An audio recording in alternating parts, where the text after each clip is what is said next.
Welcome to episode 8 of the Brett's Beard Show, sponsored by James Restaurant. I'm Cooper Burrell. This is Coach Beard. Coach Beard, welcome. How are you doing today? Burrell, I'm great, man. How about yourself? I'm doing pretty good. Love it. Coach, you went to Walker this week for another home game. Yeah. How do you think this affected the team? Do you think it affected them at all? Well, you know, it's just it is different having to travel every week. Even though we were the home team, you know, being at Walker, which we greatly appreciate them giving the opportunity for our kids to have a home game. Because if not, it could be tougher. You know, we could be traveling other places that, or traveling to everybody's field where it would be their home game or their home field advantage. So, you know, hats off to Walker and LP and taking care of us there and helping us there. But you know, it is what it is. I mean, the whole, road warrior mantra, whatever you want to call it, you know, we got to win a state championship on the road, so we might as well get comfortable doing it.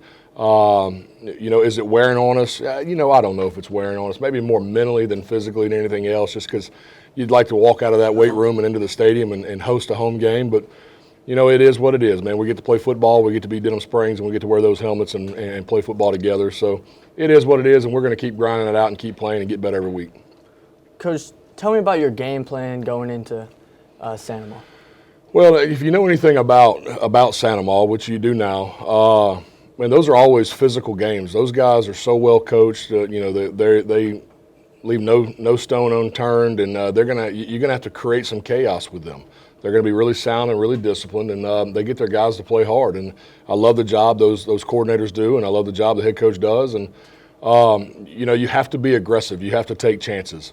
And in a state of the program we are, you know, we have to make some more changes and still continue to grow.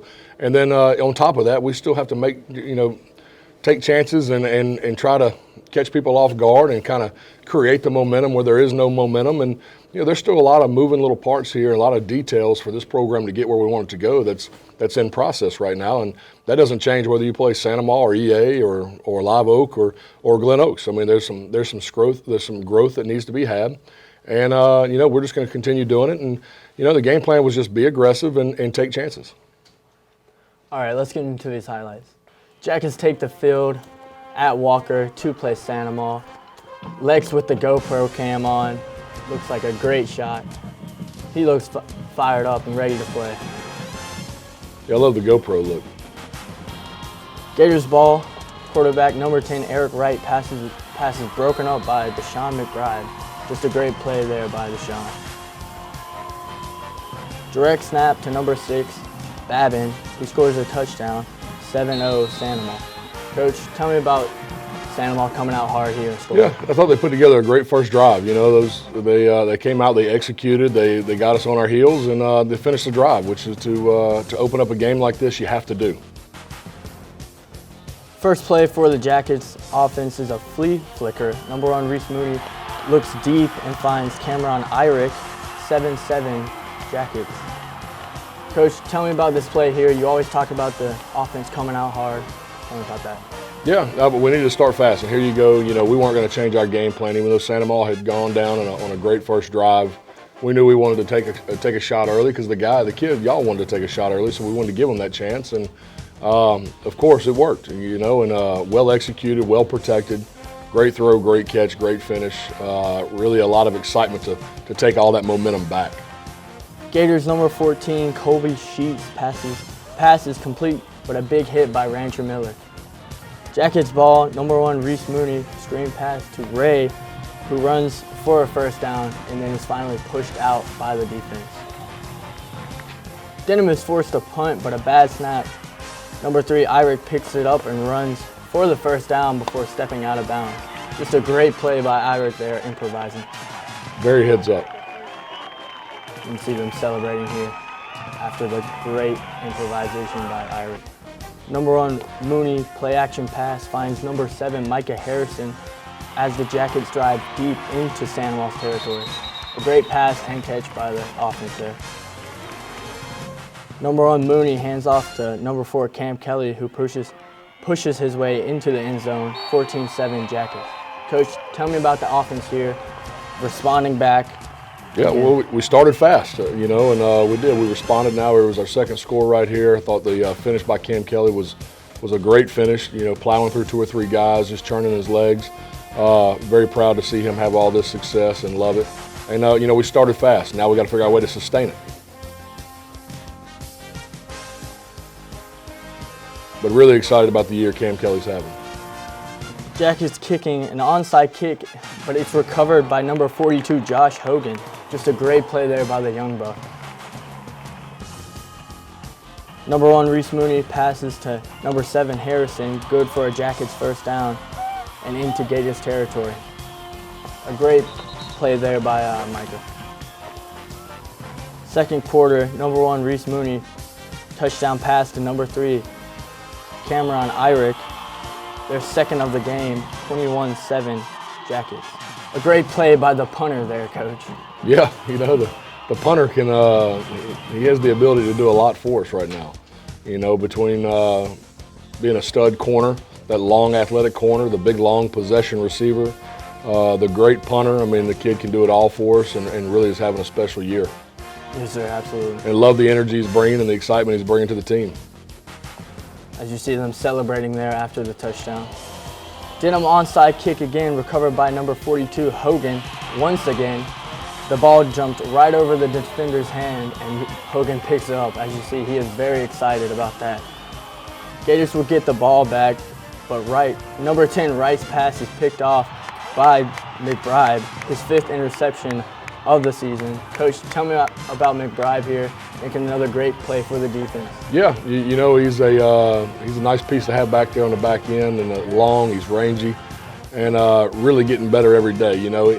He made a couple mistakes Friday night and had to grow up a little bit, but that's what a Santa Maria does. They put you in binds, they put you in position to make some tough reads and some tough choices, and that's part of growing up. And when plays needed to be made, he was there to make them, and that's what says a lot about his growth and who he is as a football player. And he got better this week. He might not feel like it, but he got better this week, and the way we finished is because of him.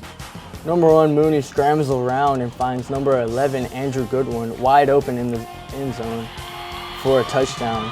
Extra point, no good, 27-7 Denham. Coach, Andrew finally got his hands back. Tell me about him. Yeah, first off, look at the play Mooney makes. There's been times where he wouldn't have done this, and he does it. He moves up around the pocket, moves up, takes a hit, makes the perfect throw, and of course, Goodwin with a finish, finally, putting those hands back on. But really a great play and great team play. Gators driving, number 14, Sheets finds number 83, Gerard, for a gain inside the red zone. 14 Sheets again hands off to number 7, Joshua Morris, who runs it in for a touchdown, 27-14. Coach, tell me about this run here. Well, that's a big, strong back they have right there, and I said it last week going into it. He's a bowling ball, and you give him a chance to get 1 or 2 yards. That kid seems to be a finisher, and that's what he just did. He finished, and good for him. Jackets forced a punt. Number 3, Irick, kicks it, returned by number 2 up the left side. He is hit hard by number 3, but out of bounds. Flags fly for the late hit. Yeah, again, you don't like to see it. That's just the punter being the punter. 10 Wright's pass is knocked down by number 15, Jonas Clark. Third down, number 10, Wright's pass to the corner, caught for a touchdown by number 83. Just a great catch by number 83 there. Jackets' lead is cut to 27-21 right before the half. Coach, tell me about this play here. Well, hats off to Santa Maria. I mean, they weathered a really big storm right there. We had chances to go up more and put them away and did not, and we let them stick around, and they took advantage of it and got the momentum and ended up having a great first half that I would say was a win for them. Still second quarter. Number 1, Mooney hands off to number 5, McNeely, cuts back and runs for a first, and then finally gets out of bounds. 14, LeBlanc kicks right before the half. It's no good. 27-21, Jackets at half. Third quarter, number 1, Mooney hands off to Kelly. A huge pancake block by number 72, Porter Gibson, springs Kelly for a first. Coach, tell me about Kelly here making a big play for the offense. Yeah, it's a great run. He's got great vision, great patience. But, you see 72 right there. He's arguably our best player right now on both sides of the ball. He's really giving us a chance to win inside the trenches, which is going to win you some football games. And he's everything you want. Number 1, Mooney completes a pass to number 7, Harrison, down to the 10, first and goal. After some penalties, Jackets have 4th and goal. Number 1, Mooney under pressure, forced to heave it up, caught short, turnover on downs. Gators ball now, number 8, Hayden rushing, a huge hit on Harsey. Coach, tell me about the play here by Hayden. Yeah, you know, Hayden, we moved him inside to start getting him a little work there and get him ready for the long haul and the playoff run. And, you know, he really did a good job for a rookie that night in the middle and got this read perfectly and shot through the gap and made the play. Number 14, Sheets, back to pass, sacked by number 72, Gibson. Just a great play by Gibson.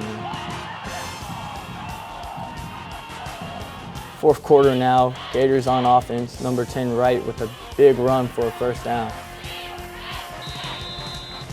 Number 10, Wright, again, scrambles and gets the first and goal, Gators. Just a great run by the quarterback there. Number 10, Wright, back to pass, corner of the end zone, broken up by number 32, Rancher Miller. Just a great play by Rancher there too. Number 10, Wright, back to pass, under pressure, sacked by number 9, Alex Chandler, fourth down. A great play by 9 there on the defense. Gators forced to kick it, but it's no good. Denham still leads 27-21 into the final minutes. See them Gators ball again, number 14, Sheets, sacked by number 19, Kai Dryron. Jackets on. Just a great play by number 19 there. Loving the energy with the defense. Jackets on offense, trying to close the game. Number 1, Mooney hands off to Cam Kelly for a big first down run. Midfield, 4th and short, number 5, McNeely is stuffed at the line. Turnover on downs, just a minute to play in the game. Gators ball, number 10, Wright, a deep pass to number 84, Luke Rayraff. Ball comes out incomplete. Just a great play on. Yeah, heads up by Varese right there. You know, he gets beat and he makes up for it and gets the ball out. Final seconds, last play of the game, number 8 rushing in on the sack, Gator Chomp celebration. Santa Maria can't get another play off. The game is over. Denham wins 27-21. Coach, tell me about Hayden here, just ending the game out strong. Well, defensively, the second half, it was two tales of two different football on both sides, and defensively came up huge the second half, and you saw the sacks, you saw the pressure. We had to get them uncomfortable, and we did by disrupting the timing of their offense, and what a big play to finish. Reese Mooney runs off the field to celebrate with the student section at the end of the game. Yeah, I tell you all the time, man, we know how hard it is to win football games in 5A football in Louisiana. We got to enjoy these and keep getting better, and you know, you just got to start wanting it more and more every week.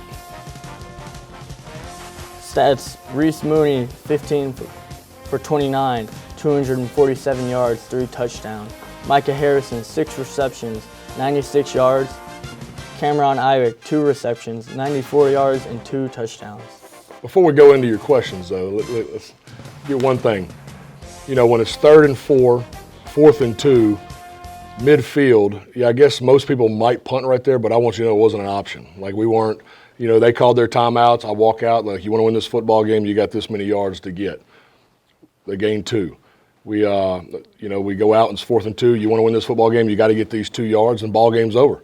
You know, I'll take my chances right there. Instead of snapping the ball back 12 yards, to have a kick down the field with the possibilities of what could be done there, you know, I would much rather go for the 2 yards and get the stop and put it in our O-line and give them the confidence, because I believe in them. And it was a no-brainer. The thought of punting was not even in my mind. We were going to get the 2 yards and win the football game. So yes, sir. Make sure we know all that. Coach, the offense played great this game, coming out really fast, like you always say. Tell me about that. Yeah, you know, we started fast, which I love. We threw the little flea flicker, a little fun play right there to start off and take all the momentum back. And I thought they did a really great job the first half. And you get in the second half, you know, we stalled a couple times. It kind of looked like you know, who we were, who we've been a few times. You know, you get the ball inside the 15, and we have penalties that move us back and out of field goal range and everything else, or you know, holding penalties and everything else. I mean, you've got to capitalize on those. Those are drives. And realistically, if you capitalize on that one drive, you feel like you've played a great half of football and a complete game at that point. But because we were shut out the second half, because of some of our miscues, you know, we're not happy. There's still a lot of growth to be had. And, you know, some of it's just elementary, just, you know, a little bitty block here and a little bitty assignment here. But if there's 2, 3, 4 guys at a time making those mistakes, that adds up and puts a lot of pressure, and we're not able to get the job done that we're calling for to get done. And so we got to go back and just have a little more pride in the way we go about getting ready for a football game, and the job that is given to you every chance, every time a play is called. We got to execute. We got to execute. And if we do that, we have a chance to be really good offensively and finishing these drives. But I was really pleased with the way they came out. But now we got to finish. Coach, going back to the offense, they seem to stall out in the second half. On that? Like I was saying, the penalties, the holding, some of these things that are, the elementary and can easily be cleaned up. The problem is we've been doing it to ourselves. We've been shooting ourselves in the foot with these things. We've got to get it cleaned up. We cannot continue to let it happen, and we got to be held accountable for it. And we just got to get better. We got to be more disciplined. Not be lazy with our hands and keep them on the inside. Quit grabbing at people and block them. Do what you're great at and go get it done. And that's really what's kind of hammered us all year is some penalties and some critical spots that's backed us up or put us behind the chains, which is hard to overcome. Coach, the defense came out big again with their shutout in the second half. Tell me about that. Yeah, Santa Maria puts you in some tough spots, and we know each other quite well. We know how, their defensive coordinator used to meet with our defensive coordinator a lot, and they kind of know how we operate. They know how they understand some of our reads. We've gone against each other for so long that we have that understanding of each other, and they know how to put you in conflict. And, there were some things they did early on that did just that. They were catching us weak with the weak counter at times and catching us down a man where you're asking the safety to be a field guy in the weak side, which is a tough spot at times. And, they exploited it, and we had to make some changes, and I thought the coaches did a great job at half getting that taken care of, and really excited about moving forward and the game plan they got for EA. So far, the Spartans have played a really tough schedule. Do you think their record is deceiving at all? Well, it will be to some because they don't understand the opponents they've played or know the opponents they've played. Let me tell you, EA is battle-tested, and they are not scared of us. After you go and see a West Monroe, a Destrehan, a Zachary, Denham Springs is just another opponent to them that's not in the same level that they feel they've already competed with. So there's no doubt they're going to be ready. They're going to be physical. They're going to be nasty. We probably pissed them off a little bit in the spring game and kind of woke them up there. Like it's going to be an amazing 5A game, which is why they put these two parishes together in this new district. And it's going to be an amazing atmosphere, and they're going to be ready to play. And Coach Lee's going to have them ready to play. And it's going to be a fight, and I can't wait to see how we respond. Coach, what does EA do well? What are your thoughts and plans going into this game? Well, they're big and fast and physical, and they play with some high emotion and high energy, high motor. They like to run the football. They're big up front, so they're gonna get in the box and they're gonna push you around and want to push you around. They're gonna talk a little trash and have a little energy, and they just want to be nasty. They want to grind you out, and they run with the quarterback real well, and they got 22, the running back, who's a very scary threat. And they just want to be physical and push you around up front. And I tell you, they're very scary to where if you give them momentum, they can keep going and they can keep getting that momentum and they can grind it out pretty well. And they are a team that's going to feed off of the emotions.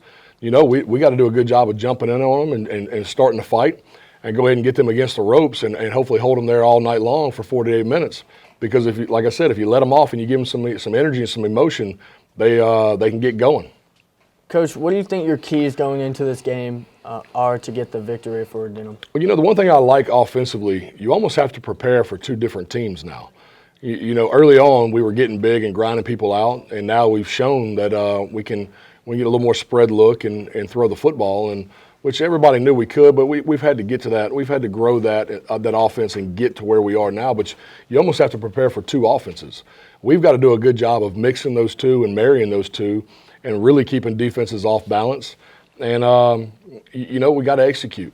The key to this game is going to be execution, where we continue to shoot ourselves at time in the foot and make mistakes and critical penalties.